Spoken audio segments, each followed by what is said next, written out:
Nginibingelela lonke ababukeli be-Black Life TV kuphi nakuphi la kufika khona lolu mbukiso. Igama lami ngikuStufuza Dlangamandla Zulu. Lezi izigameko zempilo. So today ngivakashela usisi wami uzongichazela kabanzi ukuthi bamgila ngani futhi usehilile yini. Asike simuze ukuthi engabe usiphatheleni. Sawona. Yebo, unjani? Ngiyaphila unjani? Ngiphilile nawe. Umuhle. Ngiyabonga. Ngicela igama nesibongo lana ukuthi ubuye kuphi ngihlala. Igama lami nguSibusisiwe ngwakamzolo. Ngihlala eMbilo. Umbilo. Yes. All right. Ukhulele kuphi? eMaritzburg. Oh, mamaphi nayo? ePresbury. Oh, no. Angikwazi. So beyinjani impilo ukhula? Impilo beyi-right. Ngikhule kubazali abashadile ekhaya besibaningi-ke though ekhaya. Mhlambe we-8 and then Obhuti nosisi. yes, ubhuti uyedwa and then osisi bawu-7. Oh, okay. So ubhuti osisi abawu-3 bashona njengangisakhula nami ngisamncane. So sasala-ke sabawu-5. So bakhona laba abanye abawu-5-ke bashadile-ke basemzini yabo. So ekhaya it's me nobhuti wami. Abazali bashona-ke nabo few past years. Nje ubaba ushone last year and then umama wami ushone 2002. Askies. Thank you. So impilo beyisinjani-ke abazali sebengekho? Impilo abazali bese bengekho kunaloko nje ukuthi namanje asikholwa. Kusanzima nokuya ekhaya, I don't wanna lie. Kusanzima ukuya ekhaya, mawucama ngiya ekhaya nje it feels like uzobabona because bese abantu abadala bahlala eminyango like mawuqhamuka egate-ini ngathi uzombona ubaba lapha everanda phezulu and then akekho. And then still hoping ukuthi uma mhlawumbe usekitchen and then uyafika nasekitchen akekho yabo. So yonke kanti iqale phansi kuba ngazuthi it was just yesterday. Khumbula ukuthi but-ke with God we have to proceed. Kuzodlula. Yeah. So bakugila ngani-ke kwenzakalani? Isitori sami nje engizosishare siyisifundo nakwabanye abantu ekugcineni. Okay. Into eyenzeka ngiqala ukufika la eThekwini. I got umsebenzi kwenye company. So le company le we were doing promos and then I had ukuyosebenza mina ePinetown. But it was first time being there. Sasi team of 2 nomunye umntwana. So and then we went there sayosebenza nomunye umntwana. So Okay. si team ewu2 partner wami. Oh, okay. So mase sihamba ke sosebenza khona. Masisebenza shoot it was winter. Okay. Ngifikele mina ngifikele eNanda. Ka auntie wami la ngihlala khona. Okay. Okay. Shoot because it's winter liyasheshila ngokushona nani. So u6 nje ushaya vele sekumnyama yes. And then kushaya u6 sekumnyama siphuma u6 vele. So sesiyaphuma ke manje naye siyahamba siya eRenki. Naye uhlala eNanda but kwenye section. And then sihambe siye eRenki. Masifika eRenki athi khona ama taxi aya kaMashu. So masingagibela itaxi yakaMashu kuzoba lula kunokuthi size drobheni eThekwini. Sigibela itaxi yakaMashu sizofika kaMashu sithola ama taxi shothi azosihlukanisa ke natha section yakhe nami ngithatha section yami. Sifike kaMashu bese siyafika lapha kwiRenki yakhona thola ukuthi ama taxi awekho lapha watholakala. Ayithole yena yakhe taxi. Ngiyaphuduzela vele manje sebusuku. Engene etaxini yakhe ahambe. Okay. Angiyazi indawo. Singisele mina sekumnyama it's after 7 nje it's dark. Ngibuze ngizoyithola ngiphi taxi kuthiwe ayikho nje taxi yakho la into ongayenza hamba ume lapha emgaqweni ulinda ama taxi aphuma edrobheni uzama ukumisa wona.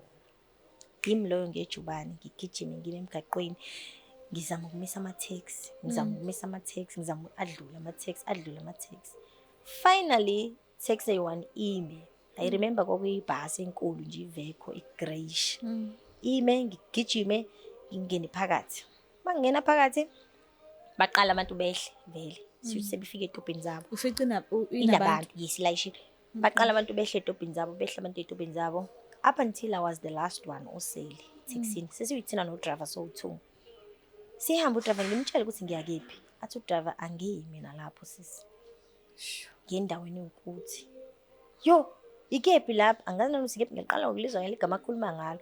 Ikephi lapho athi nje angingene nje wena fanele ungene ushone le mina fanele ngidlule ngiye straight.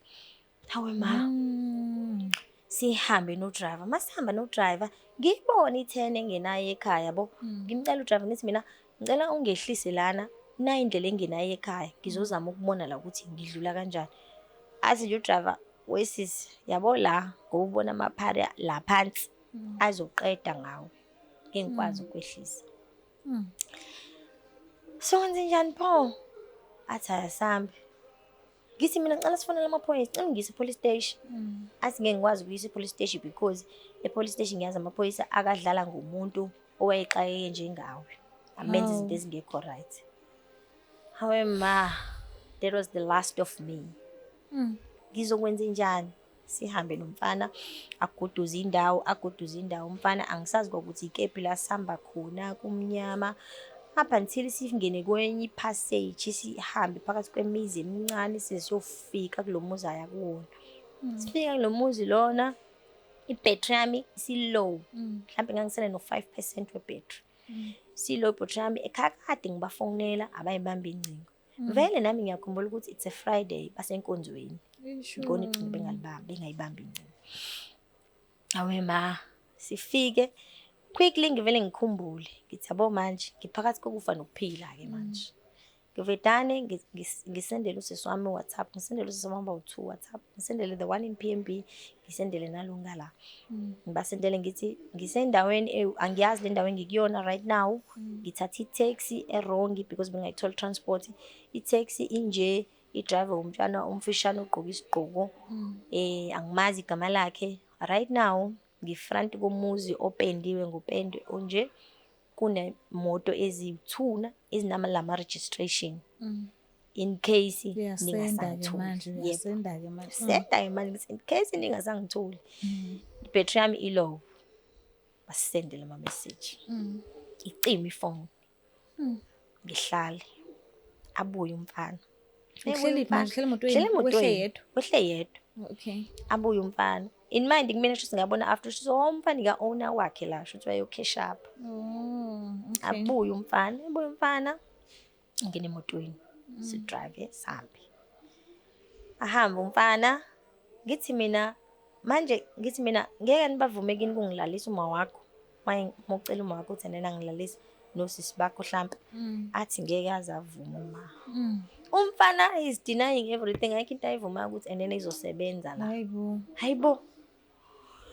Hayi sihambe nomfana. Angisazi ke nje manje ukuthi ke siyapi kuzokwenzakalani. Nginovalo futhi manje ngithukile. Ngiyagodola kuyabanda. Umfana a drive singene kwelinye ihlathi. Singena kuleli ihlathi mangithi ngiyabuka la emgaqweni imizi sengiyibona fa. Le phezulu imizi yabantu la ikhanya khona la sikhona thina kumnyama. Yebo akuma street lights akukho lutho. Munguthi ngiyabuka nje wendeni ngiyabona isehlathini la. Avedana umfana ngangigqoka ingubo namagusha. Avedana umfana angithi kanje isandla la engubeni. Anginyusa ingubo kanje athi umfana hey umuhle kodwa nawe. Hayibo. Ngithi mina ngiyabonga. Athi hey cha nalelo ntozana yena abagqokisa yona kusho nje bayazi ukuthi fanele bakhethe umuntu ome kanjani. Ngiqale ngithuke manje ukuthi lento yapi kanti. Avedane ke nje umfana isandla somfana kucaca ukuthi siyangena engubeni kumina. Hayibo. Umfana avela asuka esteringini azohlala la eduze kwami. Ngithi ibhasi layisha abantu passenger awuthula. Avela asuke kwisteringini sakhe azohlala la. Phathi nendawo eduze kwami. Singena isandla somfana kumina. Angithinte kumfana all over. Angithinte nje emzimbeni anyuke nami ehle nami. Angisakhuleki kanje. Ngivele ngikhuleke. Ngithandazeke nje manje. Ngithi nje uNkulunkulu akukwazi. Umfana ngivele kufike into ethi kumina mise lo mfana. Ngivele ngimise kanje nje. Gentle nje ngivele ngimusi kancane la esifubeni ngithi cela ume kancane. Athi indaba. Ngithi ngicela ukuthi whatever kuzokwenzeka manje kuthi makusakusasa ekseni ngingakuzondi. Noma into ezokwenzeka manje ingangenzi ukuthi ngelinye ilanga ngithi ngiyabazonda abantu besilisa angifisi ukubabona. athi yindaba. Ngithi it's because abantu besilisa bathanda ukuthatha advantage intombazane mayinhle. If umuntu wesifazane uhlezi usengcupheni ukuthi ngoba umuhle abantu basondela eduze kwakho just because umuhle bazofuna ukufeza inhloso zabo nokusatisfy ama feelings wabo ngawe. So kungiphatha kabi lokho ukuthi ingazi ukuthi icala lakho ukuthi ubeleni muhle. Athi yena yazi ukuthi mina ngahlusha uma wengane yami. Avela ngixoxela isitori sema wengane yakho mfana. Ngasangithinti. Vela ngixoxela isitori sema wengane yakho uthi uma wengane yakho wamhlukumeza kanjani. Empilweni ngimzwela umfana ngimduduze, encourage, ngimtshela ukuthi it wasn't the end of the road. Bakhona abanye besifazana ba right. Usengamthola umuntu okuthandayo nawe uzomthanda. Nje encourage umfana. Aze agcine siphume nje kule yanto leyana umfana. Agcina avetana avula amehlo umfana kuba ngazuthi uyaphaphama manje. Athi kumina abakafoni kini. Hawu. Ngithi mina ucingo lami licimile. Athi waza ngilichaje la. Ngimnikeze. Athi uyafaka ikhebula yakhe ayingeni ayilingani neyami. Athi khipha iSIM card yakho ifake efonini yami. Yaba ngisashocked ukuthi hayibo. Ngikhipha iSIM card yami ngifake efonini yakhe.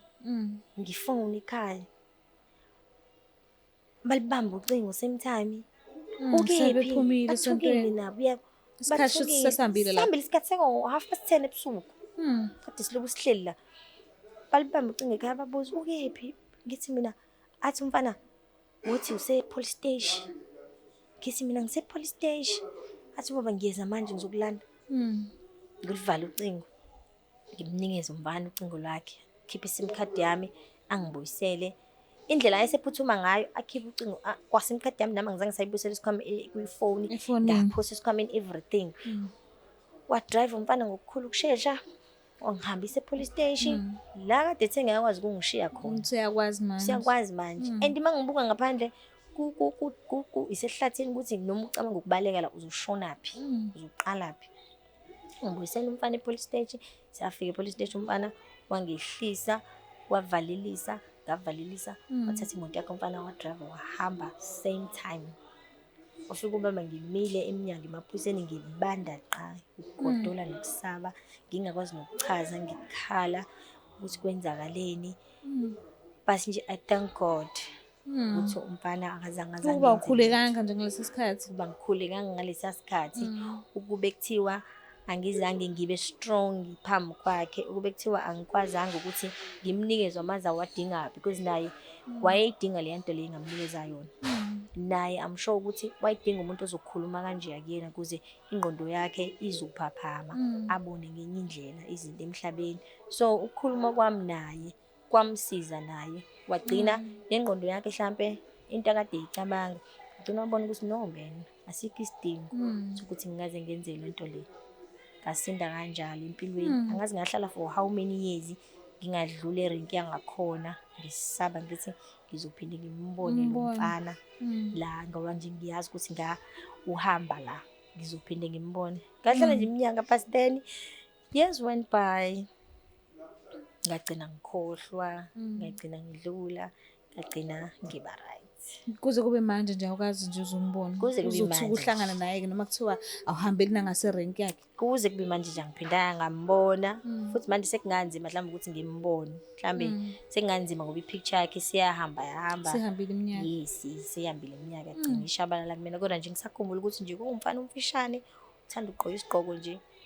Incanyana iloko nje singisele nako okunye nje angisakwazi.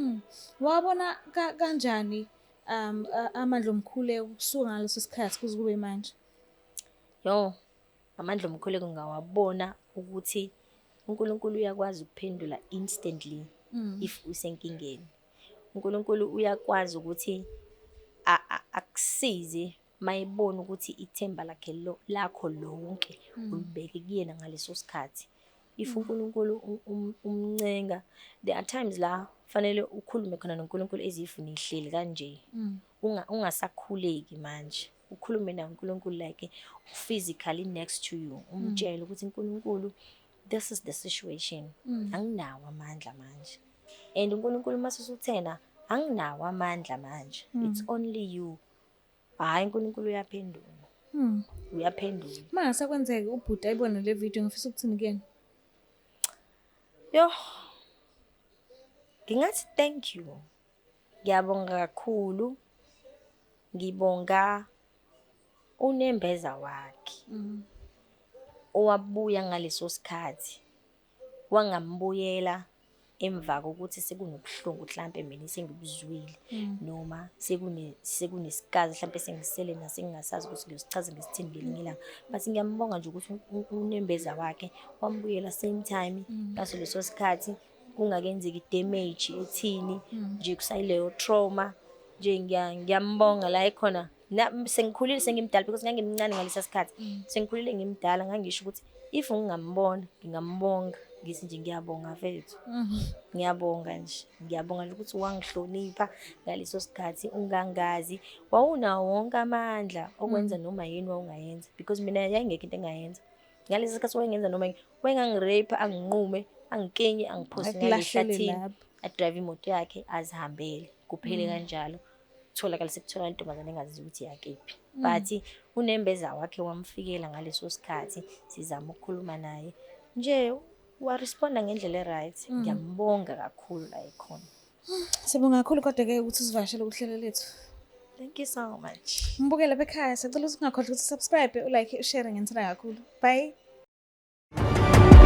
Is the Black Life TV.